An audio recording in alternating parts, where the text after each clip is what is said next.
आज मैं भागवत के गोकर्ण धुंधुकारी का जो उपाख्यान है उसका ही व्याख्या करने वाली हूँ, मतलब उसके गूढ़ रहस्य का।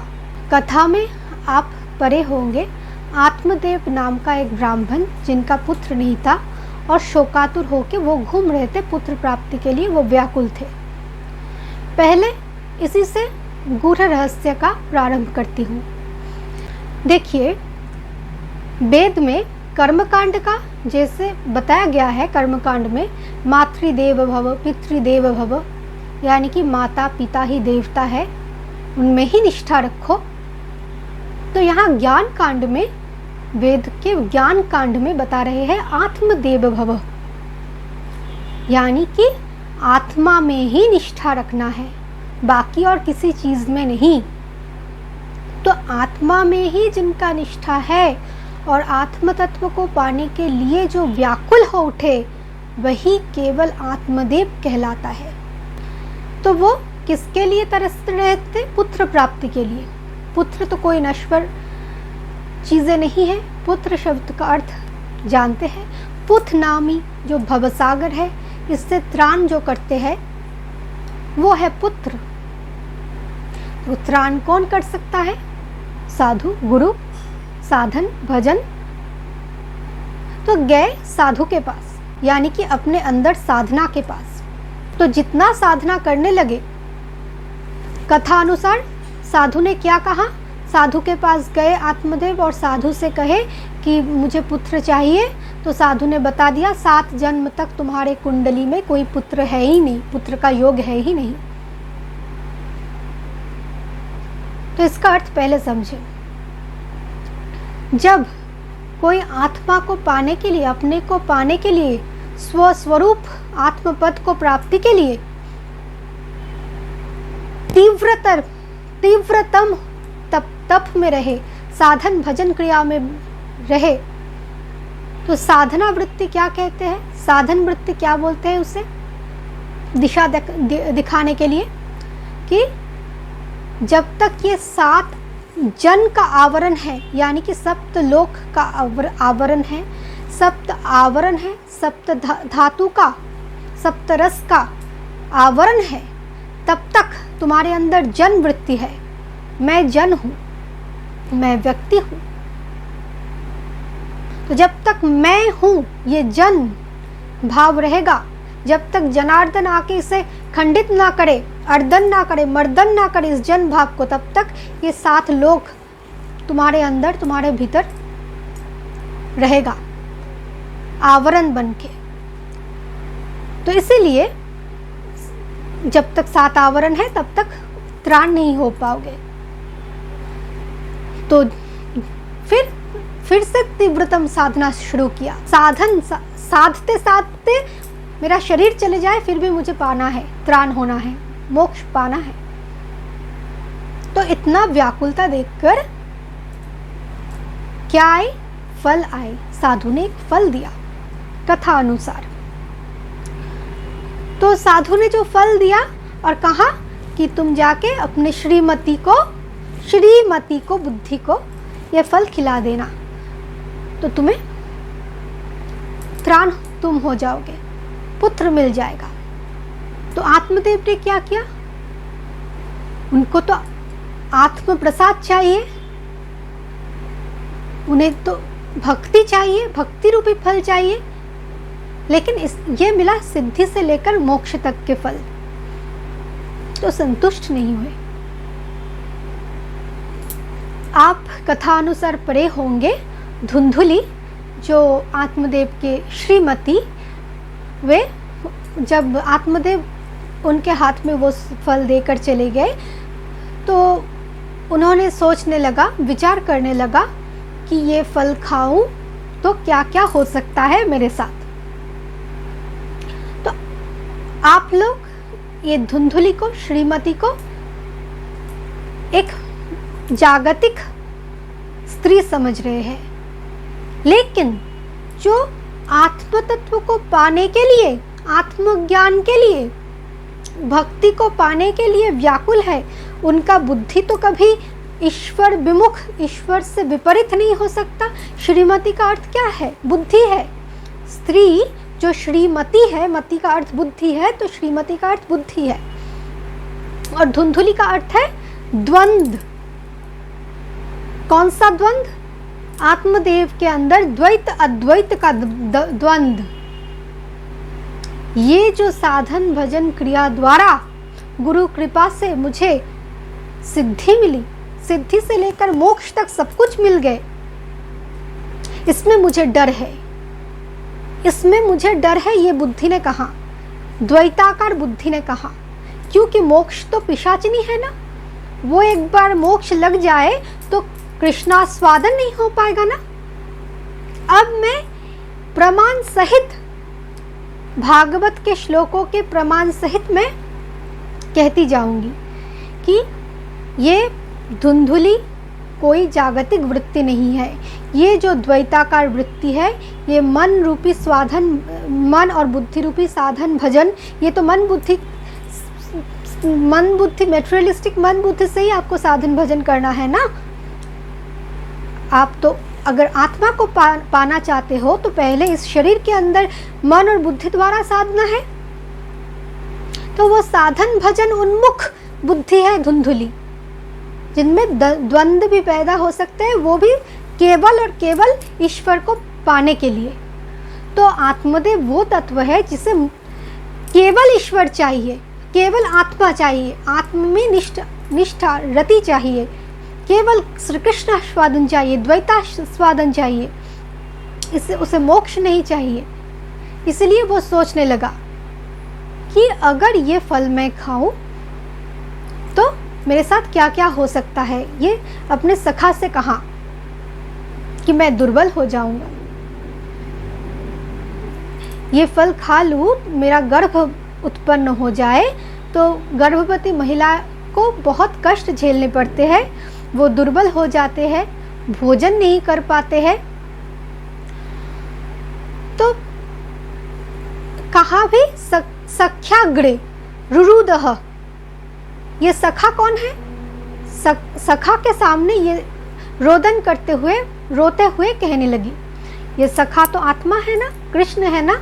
तो अपने इष्ट के सामने, सखा के सामने उनके द्वैताकार बुद्धि द्वंद्व उत्पन्न होते हुए रोने लगे कि ये जो ज्ञान, ये जो सिद्धियां मोक्ष तक मेरे पास आई, इसके वजह से, इसके अहंकार से मैं अपने आप को असीमित समझने लगूंगा। अगर ये फल मैं खा लूँ तो ये जो फल मुझे मिला, और इसे अगर मैं अपना लूँ तो ईश्वर से दूर हो जाऊंगा। ईश्वर से कैसे दूर हो जाएंगे? अपने आप को अगर उदर वृद्धि होगा, गर्भावस्था में उदर का वृद्धि हो जाता है, और ये गर्भ है ज्ञान गर्भ।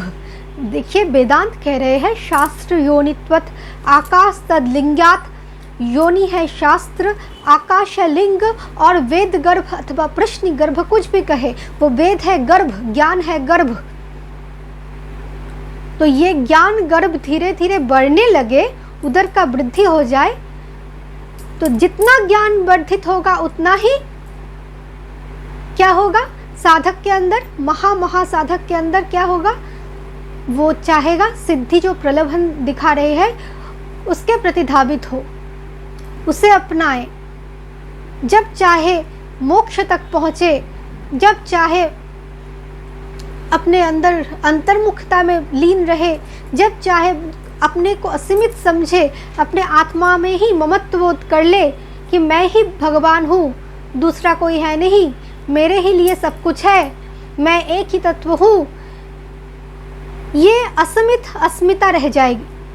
फिर कह रहा है दैवात धाटी व्रजित ग्रामे गर्भिणी पालयत कथम। फिर उनके अंदर ये चिंता भी आ रही है, अगर देखिए यहाँ वो धुंधुली रूपी स्त्री श्रीमती के बुद्धि में ये द्वंद्व आया कि अगर दैवात धाटी व्रजित ग्रामे, ये ब्रज यानी कि व्यापक, आप ब्रज शब्द का अर्थ ग्वाल बालों के ग्राम समझते हैं, बसती समझते हैं, लेकिन ऐसा है नहीं। गूढ़तम अर्थ है ब्रज का व्यापक। तो वो व्यापक तत्व में स्थिर रहते हुए ये सिद्धि रूपी डाकू आ जाए और मेरा साधन शक्ति छीन ले मुझसे, यही तो डर रहता है ना कि मेरा भजन नहीं बनेगा, मैं भोजन नहीं कर पाऊंगी। धुंधुली कह रहे हैं मैं दुर्बल हो जाऊंगी। तो जितना सिद्धि का दुरुपयोग करता जाएगा, उपयोग करता जाएगा, उतना ही उनका भजन घटता जाएगा, अपने को बृहत विशाल समझने लगेगा। तो इसलिए फिर चिंता आ रहा है, जैसे ब्रज में सबका चिंता था कि मुझे उद्धव बृहस्पति, वृंदावन अथवा बृहस्पति में बृहस्पति अथवा बृहस्पति शिष्य उद्धव नहीं बनना है। एक अद्वैत तत्व में मुझे कारण अवस्था में लीन नहीं रहना है। ये तो मेरा आत्म सुख हो गया, मुझे आत्म सुख नहीं चाहिए, आत्मदेव चाहिए। यानी कि श्री कृष्ण मेरा इष्ट है और उनमें ही मेरा निष्ठा है, उनके सुख के लिए ही मैं बाहर आऊंगी द्वैतास्वादन के लिए। फिर क्या चिंता आया, शुकदेव जैसा अगर मेरा गर्भ हो जाए, गर्भ में रह जाए, बाहर ही ना निकले तो फिर देखिए, अगर धुंधुली कोई साधारण स्त्री होता, जागतिक कोई किसी पति के पत्नी होती तो ये सब चिंता तो नहीं आती ना। शुकदेव के बारे में, व्रज के बारे में, व्यापक तत्व के बारे में वो अपने बुद्धि, अपने को जजमेंट दे रहे हैं, अपने को समझा रहे हैं कि अगर शुकदेव जैसे अद्वैत तत्व में मैं लीन हो जाऊं, तब ये भागवत कथा, ये लीलाएं, श्री कृष्ण के सुंदर सुंदर लीलाएं, छवि, मूर्ति, श्री कृष्ण के प्रेम का व्याख्यान, कीर्ति विस्तार आदि, ये सब कैसे हो पाएगा। ये तो आत्म सुख वांछा हो गया ना। प्रभु के लिए फिर मैं नहीं हूं, मैं अपना सुख चाहता हूं। लेकिन जो ब्रज प्रेम पा लिए, उनका अधिकार नहीं कि वो अपना सुख भोगे। तो फिर यहाँ हंस और परमहंस दोनों तत्व का समन्वय हुआ। यानी कि वो जो वेदव्यास स्वयं अपने अद्वैत तत्व रूपी पुत्र को कह रहे हैं, मत जाओ पुत्र, ठहर जाओ, रुक जाओ, और शुकदेव अद्वैत तत्व में लीन होते हुए जा रहे हैं। ये सब चिंतन कर रहे हैं, अभी तक अद्वैत तो मिला नहीं, अद्वैत तत्व में लीन नहीं हुए, लेकिन वो अद्वैत तत्व का प्रसाद उसने पा ली, वो सिद्धियां, मोक्ष तक के सिद्धियां उस फल स्वरूप पा लिए, लेकिन उसे स्वीकारे नहीं, क्योंकि वेद व्यास बन के उसे द्वैतता को भी व्याख्या करना है। फिर सोचा कि अगर मेरे गर्भ के जो संतान है वो तिर्यक गति से बाहर आए तो मेरा प्राण भी जा सकते हैं। अरे ये सब क्या चिंतन है। हाँ देखिए, जब योग में कुंडलिनी शक्ति सुषुम्ना नाड़ी द्वारा, केवल जब ईरा और पिंगला का वर्क बंद हो जाता है, सुषुम्ना नाड़ी खुला रहते हैं, केवल उस सुषुम्ना नाड़ी द्वारा ही प्राण वायु का ऊर्ध्वगमन होता है। और जब ऊर्ध्वगमन होता है वो बाएं तरफ वो घूमता रहता है, वो चक्र प्राण वायु, और वहाँ 84 लाख का हर एक योनि का संस्कार एक साथ होकर उस चक्र में घूमता रहता है बाएं ओर। इसीलिए नारायण के योग निद्रा भी बाएं ओर होते हैं, क्योंकि जो खींच आते हैं, जो तिर्यक भूमि में जाने के लिए, वो तिर्यक गति से होता है। सहस्त्रार यहाँ नहीं है, बीच में नहीं है, बाएं ओर उसका क्रियाएं होते हैं। और सिर्फ बाएं ओर क्रियाएं नहीं होते हैं तिर्यक गति से, वो तीर जो थोड़ा बाएं तरफ जाके तूर्य भूमि में ले जाते हैं, वो तिर्यक गति से पूरे सर में चक्राकार में घूमते रहते हैं। जैसे गर्भावस्था में संतान गर्भ में घूमते रहते हैं ठीक उसी प्रकार वे संतान के भांति ही वे चक्र 84 लाख के संस्कार को लेकर यहाँ घूमते रहते हैं। कब उसे ये संस्कार से ऊपर निर्विकल्प तक पहुँचने के लिए राह मिले, इसलिए तरसते रहते हैं और घूमते रहते हैं यहाँ। जैसे प्रसव पीड़ा में जब प्रसव वायु निम्नगामी होते हैं तो वो बच्चा छटपटाने लगते हैं, कब मैं निकलूँ बाहर। वैसे ही एक अवस्था होता है, एक ही पीड़ा होती है यहाँ कि कब ये प्राण बाहर निकले। तो ये शुक्राचार्य पुत्र और ये बृहस्पति शिष्य, प्रसव, गर्भ, उद्धव, अब ये सब इतना सब चिंतन करते हुए अपने जो भगिनी है उनके साथ परामर्श किया। भगिनी कौन है? जो भजनी है, भगनी, जो भग शक्ति के साथ, भग तत्व के साथ दीर्घ युक्त रहते हैं, वो है भगनी। ये भगिनी शब्द ही लिखा हुआ है भागवत में। एक एक शब्द, एक एक श्लोक देख लेना, पढ़ लेना इस अध्याय का जो मैंने कहा। तो भगिनी के साथ परामर्श किया तो उसके भगिनी ने कहा फलम अर्पय धन्वई, फलम अर्पय धन्वई। ऐसा है कि तुम एक काम करो, ये चिंता छोड़ो, तुम अपने भजन में लीन रहो। भगिनी, भजनी, भजन करते हैं जो, तुम अपने भजन में लीन रहो, भजन में खुश रहो, द्वैताकार आस्वादन करो ईश्वर से। और वो जो फल तुम्हें मिला, वो जो धेनु है, जो गैया है, देखिए धन से धनवई शब्द आता है, यानी कि भक्ति धन, प्राण धन, प्राण बल्लभ, गो रूपी पृथ्वी है। ये धेनु भी, धेनु कहो, गो कहो, सब कुछ पार्थिव पृथ्वी है, पृथ्वी माँ है जो कृष्ण की परम प्रिया है। तो उस भक्ति को, भक्ति सहित जिनका, जिस परम धन का है ये फल, जिन परम धन से तुम ये प्राप्त कर किए हो, उन परम धन को ही दे दो। समर्पयामि धन्वई। तो उस परम धन में ही वो जो फल मिला उसे, सिद्धि से लेकर मोक्ष तक सारे फल उन्होंने परमात्मा में समर्पण कर दिए। और फिर उससे क्या प्रकट हुआ? उससे उनके अंदर और गहरी परम दिव्य तत्व गोकर्ण रूपी भक्ति, जो उसे चाहिए था, जिसके वजह से वो भटक रहे थे, जो उसे त्राण करने वाले थे, जैसा त्राण होना वो चाह रहे थे, वही त्राणकारी गोकर्ण का प्राकट्य हुआ। भक्ति रूपी कर्ण, कर्ण मतलब आकाश, ये कान नहीं, जहां से और कार्यावस्था प्रकट नहीं होगा, जो कार्यावस्था को सम्यक रूप से कारण तत्व में मिलाने के लिए ही व्यक्त हुआ, वो तत्व है गोकर्ण। तो ये धुंधुकारी कहाँ से आए? अब देखिए, ये जो भजन क्रिया आप अपने अंदर ले लिया कि मैं भजन करता रहूँगा, मुझे कोई फल नहीं चाहिए, मैं सारे फल जो मिला प्रभु को दे दिया, प्रभु में समर्पण कर दिया, अब प्रभु जाने क्या करना है, मुझे तो भजन करना है भगिनी के साथ।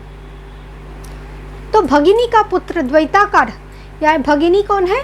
भग में निष्ठा रखने वाली मन। तो वो भजनशील मन, वो द्वैताकार, द्वैत प्रपंच में द्वैत रूप में आस्वादन कराएगा। ईश्वरीय रूप मन द्वारा देखो, मन के आँख द्वारा देखो। ये तो प्रकाशित आँख है आत्मदेव का, लेकिन है तो द्वैत है ना, अद्वैत तत्व को अभी तक नहीं मिला ना, इसीलिए विचार आने लगे।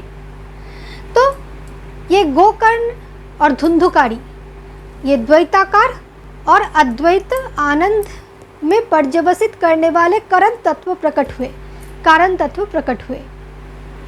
फिर क्या देखा, आत्मदेव अब उस गोकर्ण के सहायता से कर्ण तत्व में लीन हो गए, मन रूपी वन में चले गए। उस गोकर्ण जब प्रकट हुए तो भक्ति प्रकट हुए, उस भक्ति से वो आश्वस्त होकर अपने मन रूप वन में गमन किए और आत्म तत्व को जाने, आत्म तत्व को धारण किए। आत्म तत्व को धारण करने के उपरांत उसने क्या देखा, वो जो धुंधुकारी रूपी द्वैताकार वृत्ति थे वो अब 5 वेश्याओं के साथ रहने लगे और आनंद पूर्वक रहने लगे। उन वेश्याओं के लिए वे बहुत सारे धन इकट्ठा कर रहा है, चोरी कर रहा है, डाकू बन गया है। अब इनका गूढ़ रहस्य सुनिए। देखिए, ये 5 वेश्याएं जो है, ये बाहरी अर्थ में क्या होता है, बाहरी जो जागतिक लोग हैं उन लोगों के लिए ये 5 वेश्याएं होते हैं, 5 इंद्रिय एवं पंच तत्व। कैसे? वेश्या शब्द का अर्थ है जो वेश बनाए रखता है और वेश बनाकर वश में कर लेते हैं। तो ये माया मोह के प्रपंच चलते हैं, नाना प्रकार के वेश बनाते हुए सबको वश में, मोह के वश में कर लेते हैं, माया मोह के वश में कर लेते हैं, जिनके वजह से जीव अपने प्राण को दाह में लगाते हुए सब कुछ हार जाते हैं, मरते हैं, सब कुछ हार जाते हैं, फिर जन्म लेते हैं, फिर इकट्ठा करते हैं, फिर दाव पे लगाते हैं प्राण को, फिर हार जाते हैं। इसी प्रकार ये जब एक महापुरुष के क्षेत्र में होता है तो इसके लिए वो वेश्या कौन है?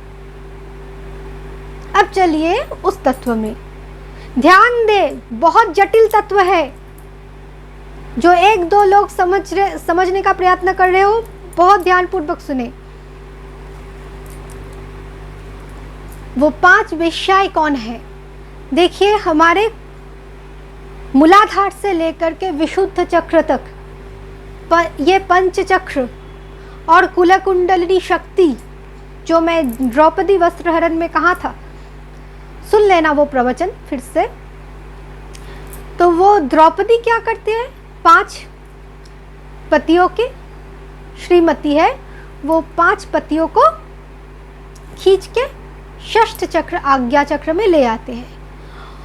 वो अग्नि के कुंड से वो कुंडलिनी शक्ति रूपी द्रौपदी का प्राकट्य, और जिन्हें कर्ण ने, गोकर्ण, यहाँ इस तत्व में गोकर्ण और वहाँ कर्ण ने वेश्या कहा। क्यों कहा? कुंडलिनी तत्व से विवाह होने के उपरांत, यानी कि युक्त होने के उपरांत, कुंडलिनी जागृत होने के उपरांत मूलाधार से लेकर के एक चक्र जब जागृत होते हैं तो बहुत तरह के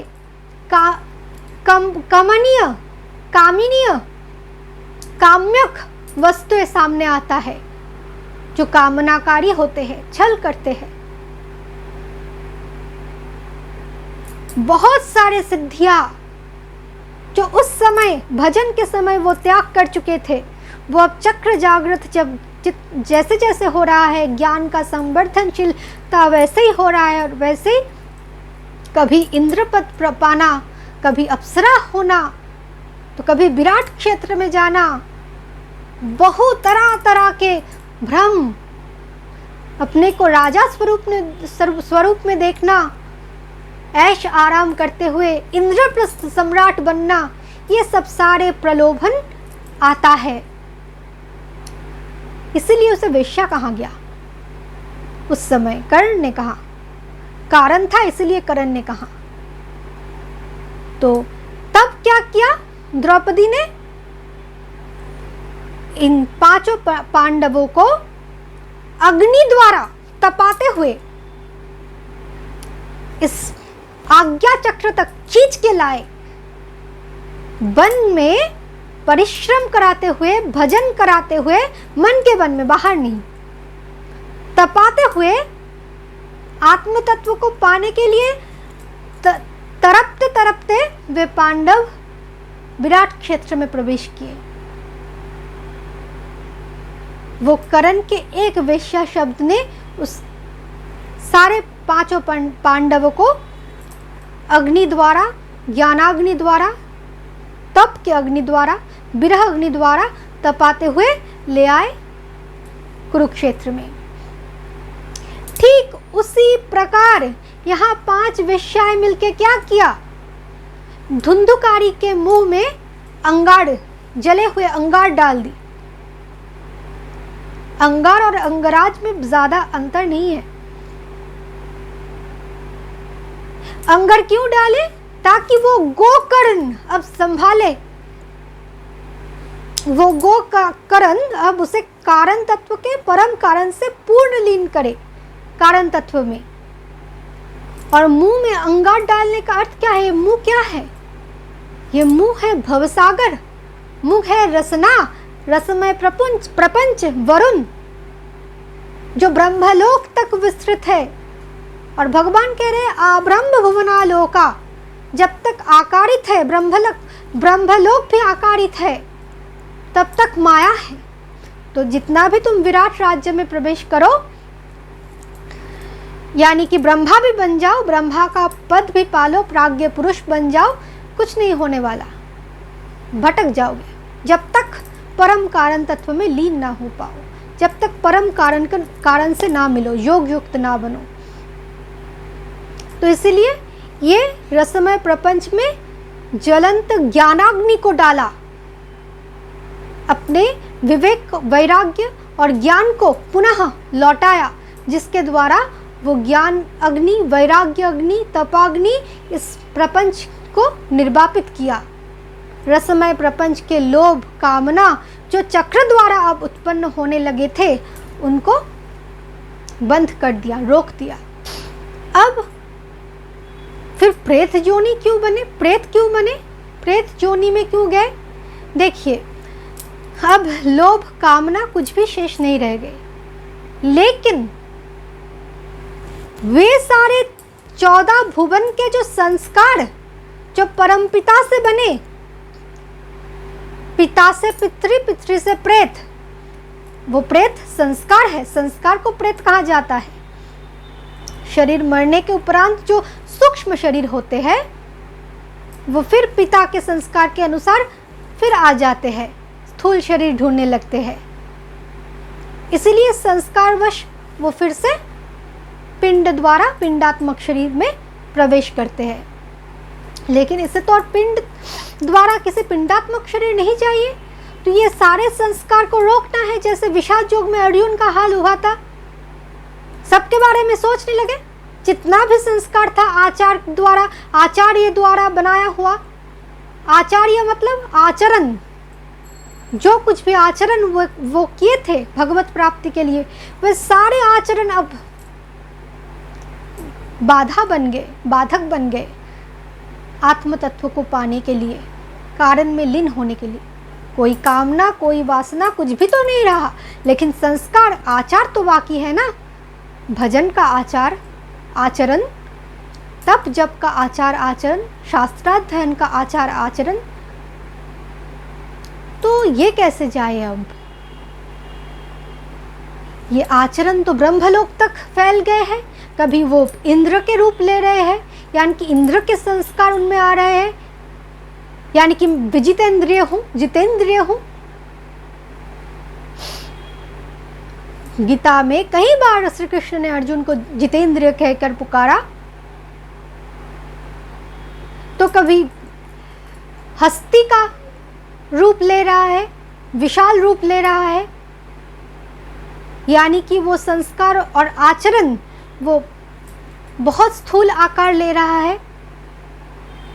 स्थूल आकार मतलब विराट पुरुष का आकार ले रहा है, विराट तत्व का आकार ले रहा है, विराट ज्ञान, व्यापक ज्ञान का आकार ले रहा है कि मैं एकत्व प्राप्त हुआ हूँ। लेकिन अभी तक हुआ नहीं, ये भ्रम है। अगर होता तो ये भ्रम नहीं आता, एकत्व प्राप्त किया हूँ। तो वो इसीलिए छटपटाने लगे कि ये विचार से अब, आचरण से, संस्कार से अब कैसे मुक्त होगा। कैसे मुक्त होना है, तो फिर वो भक्ति रूपी परम कारण ने राह दिखाई। वो भक्ति ने क्या किया, ये 7 सप्तलोक के आवरण को मिटाने के लिए और 7 चक्र, जो अंतिम चक्र में वो धुंधुकारी अब वास कर रहे हैं सहस्त्रार में, उनसे मुक्त दिलवाने के लिए ये भागवत धारण कराया। आप सुने होंगे साप्ताहिक भागवत, तो साप्ताहिक भागवत तो होता नहीं, सप्तलोक के आवरण के लिए जो भागवती शरीर है, भक्ति रूपी शरीर है, केवल उस भक्ति द्वारा ही ज्ञानी मुक्ति पा सकते हैं। कितना भी बड़ा ज्ञानी बन जाए, ब्रह्मा बन जाए, फिर भी वो मुक्त नहीं हो सकता बिना भक्ति किए।